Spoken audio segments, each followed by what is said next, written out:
Hello everybody and welcome to episode 21 of Estate Planning TV.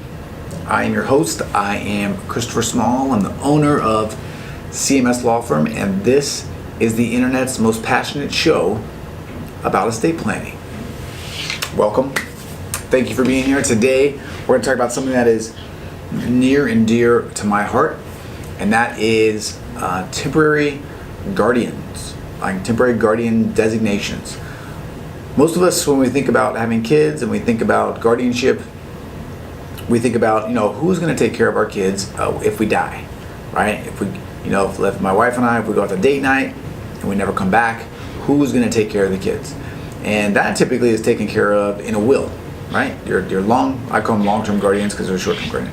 Your long-term guardian designations are typically taken care of in a will, as long as the people you nominate don't have felony convictions and aren't a couple other things that they could, I guess, do that would make them ineligible. They are the people that are chosen. That's what's great about guardianship designation, right? You get to choose the people who take care of your kids. What we don't often think about, though, and we don't take into consideration, is what if instead of dying in a car accident, what if instead we're both just like really severely injured and we're laid up in the hospital for 2 months and we can't leave, either we are recovering, we're in a coma, whatever the case may be, we are stuck in this hospital room for 2 months, we can't get out, we can't do any of the things that need to be done to take care of our kids. This is where short-term guardianship designation comes in.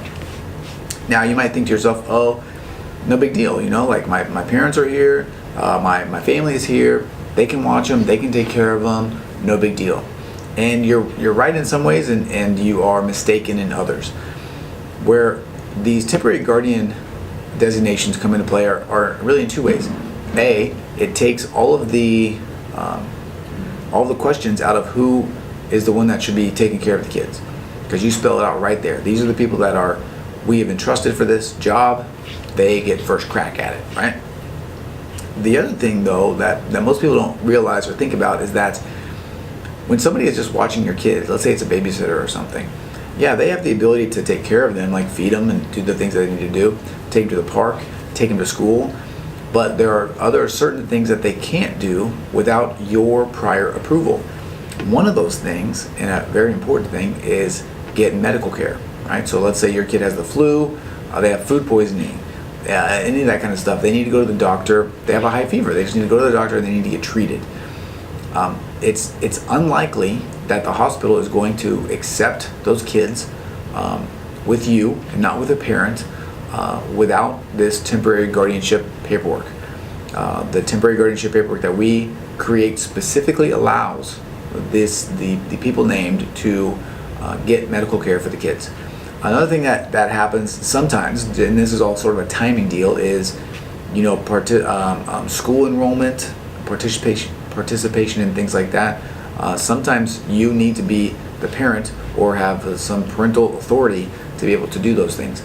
And without this temporary guardianship designation, you can't do that. The way that we typically do it is we wrap our temporary guardian designations inside of our power of attorney. So the power of attorney that you appoint and the temporary guardians don't have to be the same people. We just carve out a section in our power of attorney document where we name who the temporary guardian is, lay out what those powers are, and how they can be used, when they start, when they stop, and all that kinds of stuff. So it's taken care of. So, as always, it's not necessarily more complicated than you think, but it's important to understand what powers and responsibilities the people that you want to put in charge of taking care of your kids, if you can't, have, and to make sure that they have them when they need them. Okay, so that's temporary guardianship. Hopefully you learned a little bit today. If you need help with this, if you have more questions, just let me know. You can leave a comment below. You can email me, chris@cmslawfirm.com. You can call me 206-659-1512. You can visit the website. You can do whatever you want.